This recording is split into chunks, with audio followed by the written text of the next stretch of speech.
So, hello everybody. I guess it's standards and me between you and lunch. So, Björn, thanks for the introduction, but I won't speak about robots that much. I will speak about safety standards and how they led me personally and our company towards ROS, and why we believe that ROS is an appropriate choice for robotics inside industry as well as outside of industry. But I think I got to go back in order to play with what's behind me. So what's the motivation? My age group, it's R2-D2 and C3PO, because they were the first service robots that in my young life totally fascinated me, coexisting with a robot being a hero out in space. Now, industry didn't see it that way. Industry developed the Unimate, and what they did is they replaced human strength with machine strength. Soon enough, they realized those machines are really strong, so we should develop safety standards so that a human worker, when collaborating with this machine, doesn't get hurt. Now, you can collaborate with a robot with fences, and you can collaborate with a robot without fences. But in every plant in the automotive industry to date, which I have been, there are stations where a human feeds something into a robot cell. And to me, that's where the collaboration starts. And it's not so much the guarding principle that tells me that I'm collaborating or not. With this said, industry was basically automotive industry. I joined the industry in 1997 in the United States at RAA 1506 for a very specific reason, which I'm going to tell later. With this, I was in the field of industrial robots, and it was the car manufacturers, the one industry that significantly sourced those arms, and they had their suppliers, and it was a closed club. So in 2004, something disturbing happened. People came and said, how about lightweight robots? How about service robots? How about robots outside of industry? And your requirements in your industry standard really don't help us if I want to use a robot in order to automate hospital work. We industry people said, where are you from? Oh, you're from Asia. Okay, one thing. And you're from university. Bad. You have no clue what real life is out there. Industry is where we've solved everything, and why don't you form a group by your own? Leave us alone so we can work out how the next turntable is best done, and you make your own standards. So the service robot standards started to develop. Back then, I was just transitioning from the US into our beloved Germany, because my mother said, if you stay longer, I can't use you anymore, and maybe she's a little bit too late or just on time, depends. I changed. I changed from industry into service robotics because I thought, if there are so many professors, I can learn something. If there's so much interest that they don't go away when we say go away, but form really a standardization around service robots, there must be something in it. The sad consequence is that we now have different safety standards for the different domains. And with that said, you have a different perception on how you should design a safe robot system. And I guess I talked too long on the last slide, but what's important on that slide is, with this, the definition of a robot is changing. It's absolutely clear for everybody in industry. A robot is an industrial robot. It has 6 degrees of freedom, and it has its own controller. It has its control interface, and that is a robot. Just so that you remember that.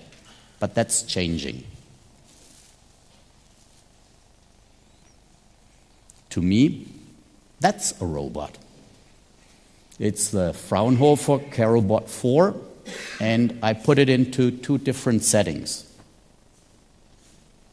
So if you remember R2-D2 or C3PO, that's the real-life implementation of those characters from the movies.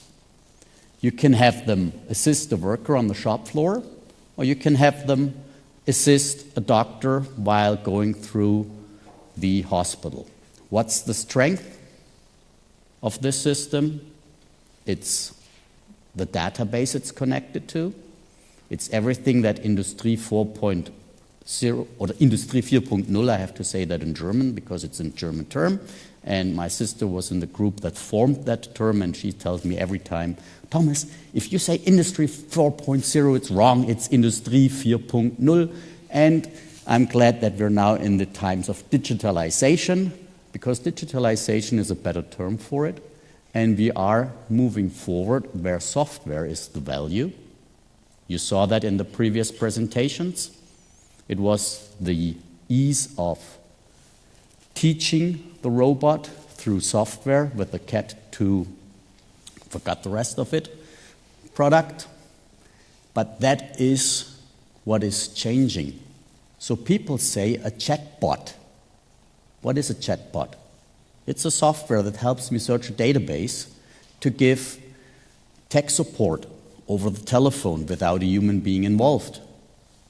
So that is called, all of a sudden, a robot. There is Pepper. Pepper is a robot, but it has nothing to do with the definition of an industrial robot as it stands in the standard sector for industrial robots. What does apply?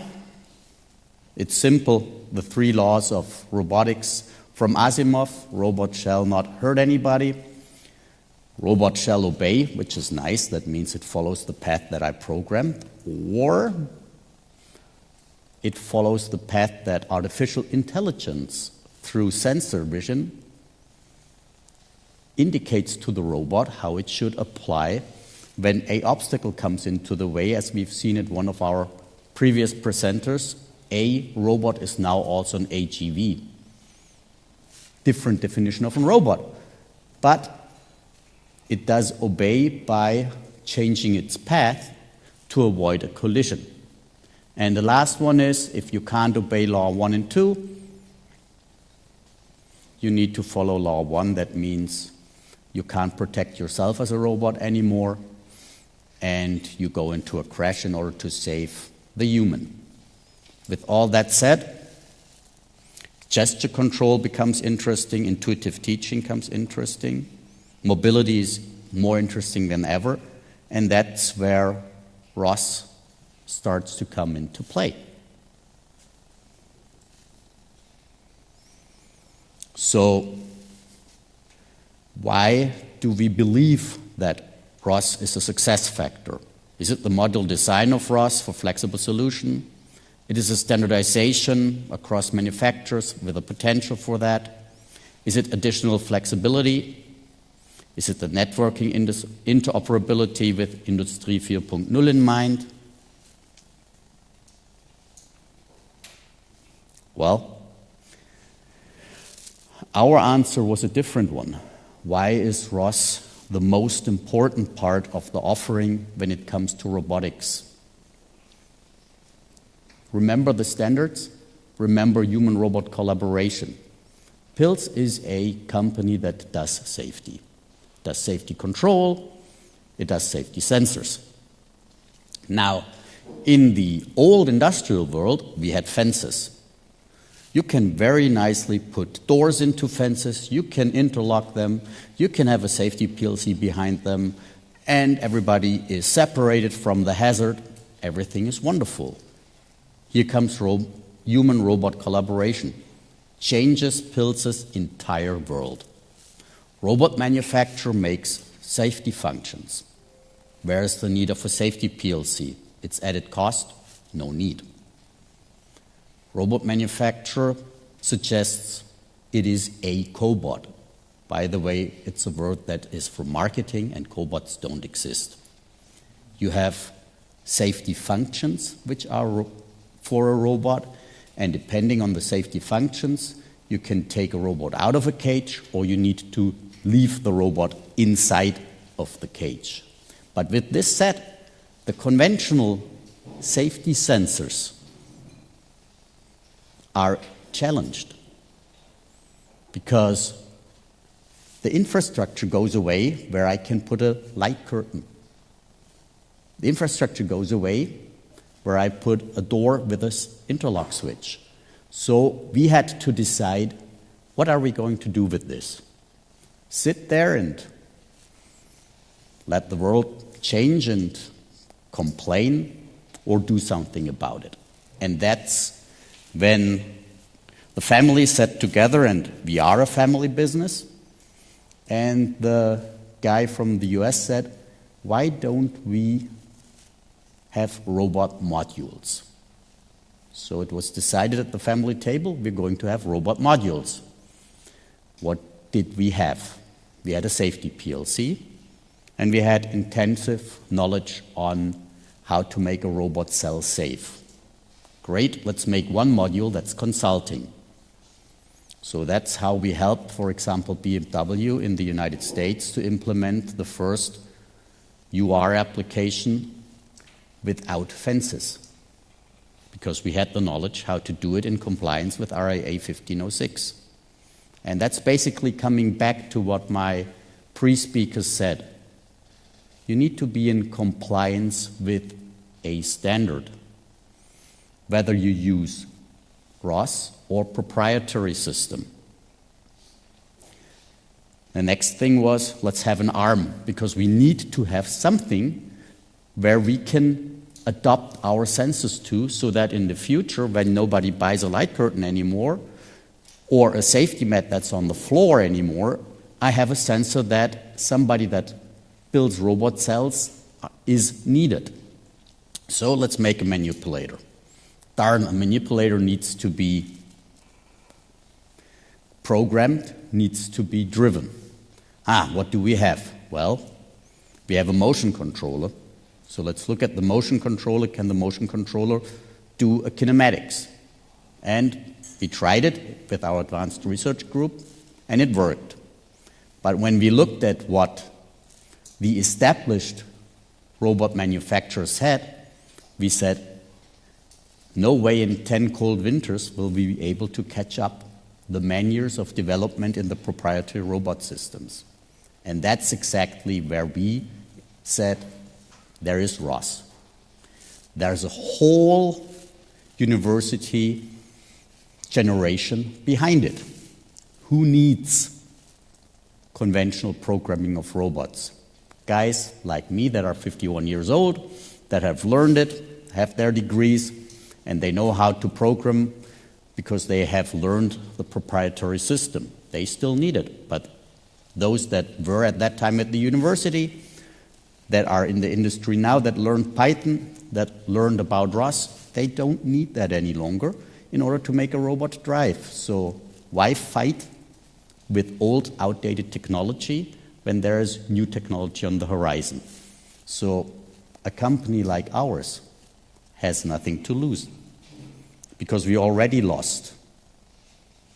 But with ROS, we have everything to win. So that's why a controls company decided, if the world in robotics is changing, if our business model is selling modules, why don't we provide modules? And that's the difference between the ROS applications that you've seen so far and what you have in front of yourselves. You have a manipulator, you have your PC, and you have ROS modules that were done by people from Pilz for the reason of quality. And this is why at the moment safety is still a proprietary module, because the way how you certify a product, you need to have control over the documentation and you need to have control over the change. In a freeware environment, you cannot prove the control of the change. So if anybody makes a safety function with ROS functionality, it will have to be sealed, and then you can go through the documentation, and then you have a safety function based on a ROS module. The only problem is you can't really share it with the acceptance of modifications and then reuse it, because then you lose your certificate. So if you change it, the person reuses it, has to go through the certification process again. And now I'm coming back to why I joined standards. Back when I joined Pilz, there was a safety PLC by Pilz. Every standard said you have to use hardwired safety. You cannot sell a safety PLC. So I went into robot safety standards and said, guys, there's new technology, we need to change the standard. 4 years later, I was successful, only to find out there's another standard that stops me. So I went into the next standard, which is NFPA 79. And today, PLC technology, field bus technology, is readily accepted as a safety device, which is always a combination of hardware and software, because that's how you certify a product against our IEC and ISO standards. So in my personal opinion, ROS does not have to change, but the people working with ROS have to change the standards. If we do that, there is definitely a way how you can implement safety functionality with ROS, and maybe we can even codify the industry consensus on how to deal with freeware. Because in my personal opinion, the days of the proprietary systems are nearing an end, but as everything which you tell is dead, lives longer than you ever think. So in our program, we offered both the old world for people that are my age, that want to have it in an automotive plant with conventional programming, with the complaint that what Pilz has is really, really beginner stuff, or with the ROS module, where you have everything, and in order to prove it, I have a little video, and I hope I can start it properly. And this is my challenge to the Opel folks. I believe a one-handed man cannot do the 40 push points within your required timeline. All of your workers have 2 hands. Why don't you try a dual arm with a follow me function? What you've seen here has been done in 6 months by a doctorate at the University of Ulm. It has worked the entire Automatica trade show. It's still working without any problems. And it looked like a dual arm application of a proprietary system of other companies that have worked on that for decades with a lot of great engineers.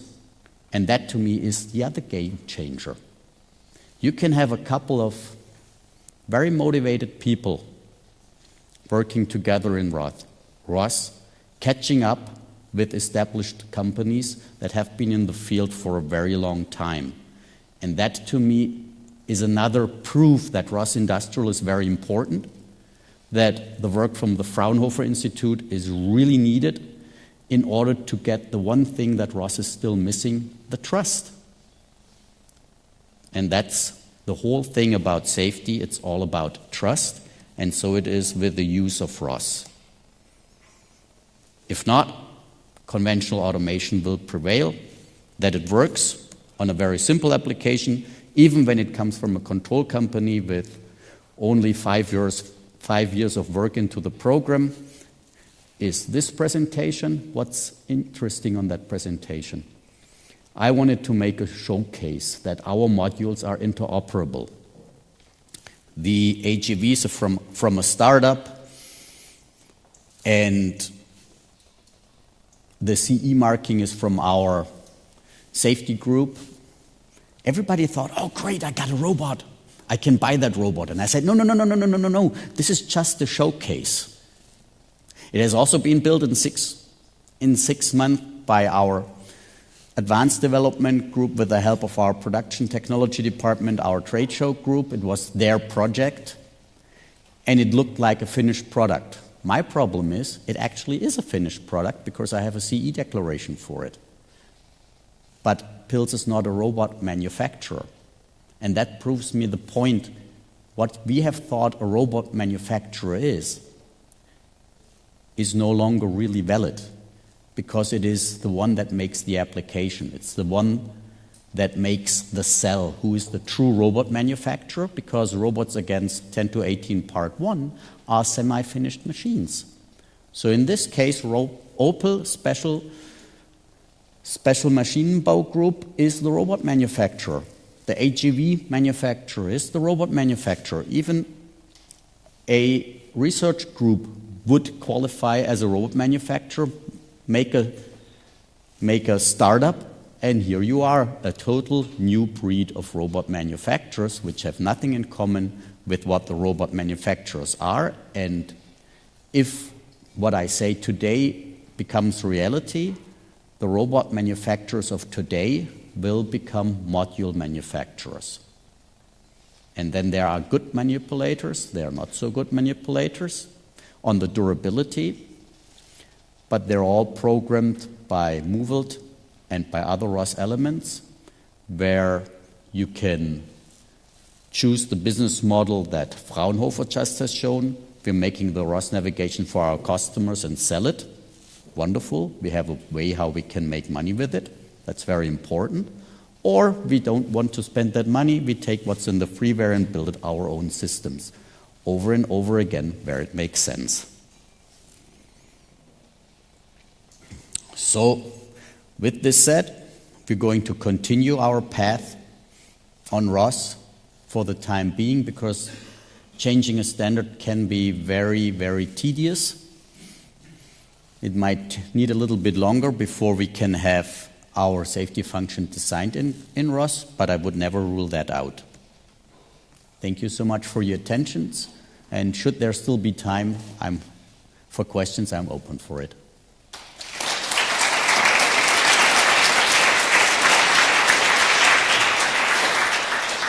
Okay, thanks for a very interesting and inspiring talk. We have actually time for questions, so please, who want to be the first to ask questions? Well, otherwise, okay.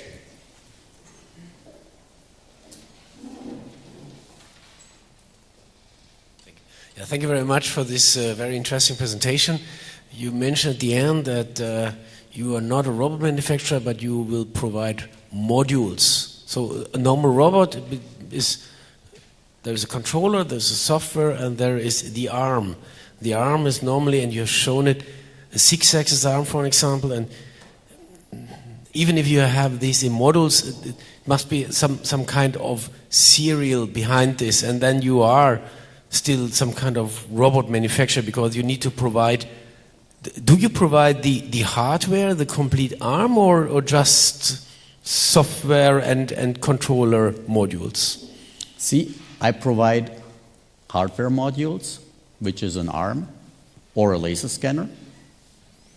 I provide the modeling in ROS. So in differentiation to the example from Opel, I have no Pilz controller in between. In the Opel example, you have the KUKA controller in between. In the other examples, you have the other robot manufacturer's controller in between, and you need to interface with it. Here, all the drive commands come out of ROS. The question is, would Opel dare to take such a solution into actual production? Because let's say my challenge is taken. I provide them with a dual arm, with a Movelt thing, and they find out it can be done within the time allotted. The difference is you don't have a certified controller for a robot arm. All you have is a PC box, and you have your ROS commands. That's the big difference. And if you trust that a PC is reliable enough, buy one from Beckhoff, it's an industrial one, and you put those on, it might as well work. And that is the big challenge which I see coming out of the ROS community. We're just a small player in that. We only have 6 kilo payloads, but look into China. Look what the Chinese have. Look into Japan. Look what the Japanese have. Look into Korea, what the Koreans have. There is where the real challenge for the European-based robot manufacturer lies. There's a lot of new coming, and it's fast, it's fascinating, and that's why I like it. Okay, more questions? Once? Oh, I have one. So you... Is there one? Okay, you go first. Hello, thank you for interesting presentation. My question is, as we are here in ROS-Industrial, would you see any way, let's say, how to... I assume that you have inside your ROS modules, there is only a part of functionality that ROS is covering. And as a ROS-Industrial, let's say, partner, you can push to open community, but do you see a way how to make something that come to this from open community to your models, or a way how you can certificate a part of that, what is still there as being safe? Well, for the path control, they're in the community and you can use them. I can't make any money on it because that's the open source thing. On the safety side, today, I would not get my TUV South, which is the third party that we use, to certify a operating system based on ROS, which I give back to the open community simply because of the way you need to prepare the documentation for the certification.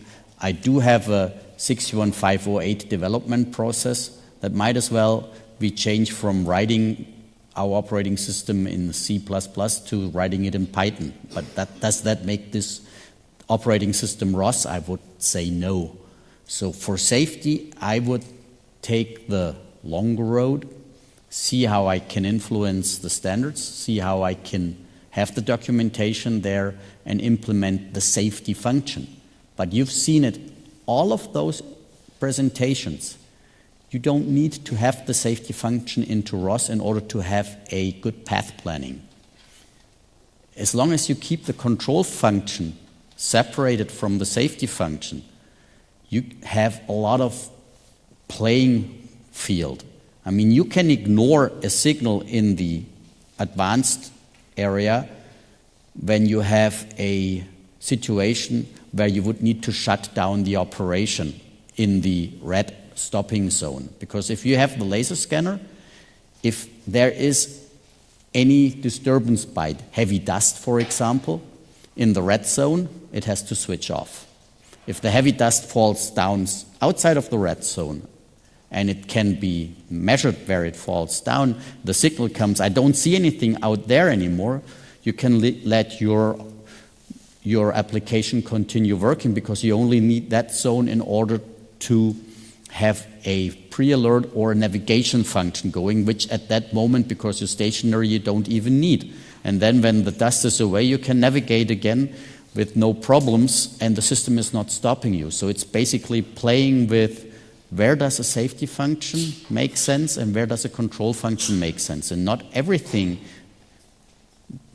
needs to be a safety function, even if it adds safety. I mean, if you have a great path planning and with your SLAM algorithms, a great way of avoiding obstacles, just make sure you avoid them before you hit the stopping zone of the sensor, and then your card is running uninterrupted.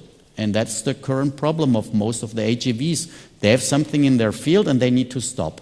They can't navigate anymore, but that's how you play with it. And I think there were some really good applications how you can keep productivity up, and that's the name of the game. Maybe one comment to the safety and open source part. I would disagree that open source and safety are incompatible. I definitely do agree that you have to have the right process. There's nothing keeping the open source community from adapting this process if they would know it. And that's something that I would like to talk about, actually, whether we can actually achieve that. And that would be very promising, and it would combine the advantages of having a reliable, robust system and an open source system. And I still think there's areas where we can make money. In order to change that, you need to join the standardization, which is tedious, where they will fight with you over it, but that you can change it. That's not true. I mean, you are the standards expert, obviously, but we've also talked at Bosch, we talked to a lot of certification bodies, and it's not that open source cannot be certified. It's that you have to control what goes in there. And that's certainly incompatible with traditional open source practices where basically you accept everybody's code. You can't do that, but you can comply with the processes that are required for safety and still publish your source code and still allow others to use it. I know this because we do include open source software in our safety rated products and they get certified. But this is not large software like ROS. These are small pieces. But I'm just saying this is possible today. And this notwithstanding, it's probably still useful to change the standards to make it easier. But I'm just saying it's also possible today in limited applications. Well, then we maybe cross-talk with each other. Because we both agreed that with the current way of open source, we have a challenge. When you want to have it certified, you need to control the changes. And if you have a method how you do it, you can have it certified as a product. But when you give that product back and somebody else starts to changing it, in order to say, by the way, I use the Bosch safety module for navigation. Let's assume you had that. And you make changes to it, then it's not the Bosch safety module for navigation any longer. And you need to recertify it with your own certifying body, and they need to have somehow a proof of the documentation that you provide that changes that you made don't adversely affect the next user. And that is at the moment where the standard guys would need help in order to get a managed process for that, and then the door gets much more open. And trust me, when I started with my PLC technology, I had great engineers that knew better, but from their companies, they were sent to say, stop that, because it's bad for our business models. So that's how industry standardization works. You have the people that say, I want that because it's good for my business model. There are people that say, I don't want it because it's bad for my business model. And then there are the third parties that have a very interesting thing in mind, and that is, I don't care how much it costs. I care about the protection of the person. And then you find that consensus between, I don't care how much it costs, because everything could be performance level E. It just be terribly expensive. And this is how you came up to the performance level D category 3. It was the industry consensus of the large automotive players. And I was in the room when the guy from General Motors stood up, hit the fist on the table and said, I will never accept anything below control reliability. And the guy from Ford stood up and said, you're crazy, you can't do that. And then it was basically decided by the big automotive players in RIA 1506 back in the 1997 or the 1999 edition, how to deal with control reliability. And that's how we came to the performance level DCAT 3 requirement. And that requirement was in there to give a guideline for all those companies that don't want to do a risk assessment to say it can be done differently. The opening clause was put in there. Go ahead, make a risk assessment, give the proper documentation, then it doesn't have to be a performance level D category 3 implementation of the safety function. And in the moment you do that, you give those companies that make CE declarations the necessary documentation so that you have an application which is in compliance with, if you're in industry, 10 to 18 part 2, because that's the one where you need to comply to as a system integrator. And this is how the system of the standards works. Now you say, I want to take a camera and I want to do vision in ROS. Great, there's a C standard for stereo vision. If you can't pass the test setup in this standard for detecting the object, you don't get a certification as safety camera. And that's the big problem. The moment you manage to meet those test requirements with a ROS-based vision system, you got a safe camera. And that would be great. Okay. I think we're pretty much at the end. There is one more quick question. And quick answer. Okay, I'll make it a quick one. Thanks for your presentation. We've seen many companies adopt ROS. Usually the engineer will come up with ROS, and we've seen also that it's usually very tedious. It's a very tedious process, and we've seen many examples today and yesterday. Why was it so successful in your company? Why does even the management commit to ROS? Simply because it was new. The Pilz DNA is never do something somebody has done before, go the new way. And the other way is, what is tedious? Develop an operating system proprietary in order to make a robot move is equally tedious than working with what ROS has to offer. What's of interest is, how do you teach? How do you make the work for the people on the shop floor easy? So the example with the cat to path or whatever it was called, that's a great example. That's something that's really needed, because teaching the way conventional robots are taught is really not nice. You need to go to a training, and when you are employing people, the moment they're trained, they go to somebody else who pays more. And if you're in a middle-class company, you have Stuttgart. You have Bosch, pays more. You have Festo, pays more. You have Daimler, pays even more. You have Porsche, pays more. Now keep the good people. You can only keep them with interesting work. And ROS is definitely interesting, and that's why I'm very, very fortunate to have really great guys around me in ROS. And they're because of the work, because it is tedious but fun. Okay, thanks. Maybe one quick thing I would like to know. You said we had a split in service robotics and industrial robotics. Do you think that will some point in time re-merge? Or if we're happy to live with this for foreseeable future? This is what old school versus new school is arguing. We're arguing if our old school controller can actually have enough computing power to run both the automation for adding a 7th axis with a normal axis controller, as well as the algorithms for the ROS modules. It all depends on how expensive that controller is, whether it can be done. I believe there's a time of coexistence. I think the Denso presentation was a great example how it can coexist, how it is really boosting the offering of the existing controller. I also think the UR example with the UR Plus is a great example on how it can coexist. So I'm not a fan of one versus the other. I'm more a fan of merging things together and see what works best. Okay, then let's thank again.